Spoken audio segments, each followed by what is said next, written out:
Pasang air laut terjadi di pesisir Pantai Ujomlang, Kota Luksmawe. Akibatnya, sejumlah pondok di tepi pantai tersebut diterjang ombak.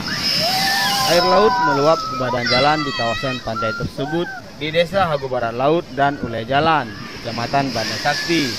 Namun, tidak hanya badan jalan, bahkan sebagian warga yang berjualan di pinggiran pantai terendam air pasang tersebut. Prakirawan Badan Meteorologi, Klimatologi, dan Geofisika BMKG Kota Luksmawe Nur Samsi Muhammad Alfian mengatakan, beberapa hari ini tinggi gelombang di perairan Luksmawe dan Aceh Utara cukup tinggi. Untuk perairan Luksmawe dan Aceh Utara saat ini tinggi gelombang mencapai 1 hingga 2 meter.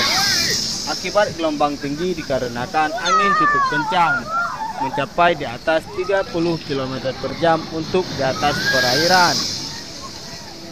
Beberapa hari yang lalu, bulan sedang mengalami fase purnama, sehingga menyebabkan pasang air laut yang lebih tinggi dibandingkan hari-hari biasanya.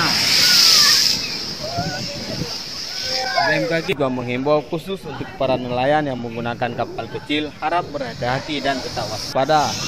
Bila gelombang bertambah tinggi, segera kembali ke pesisir pantai demi keselamatan diri sendiri.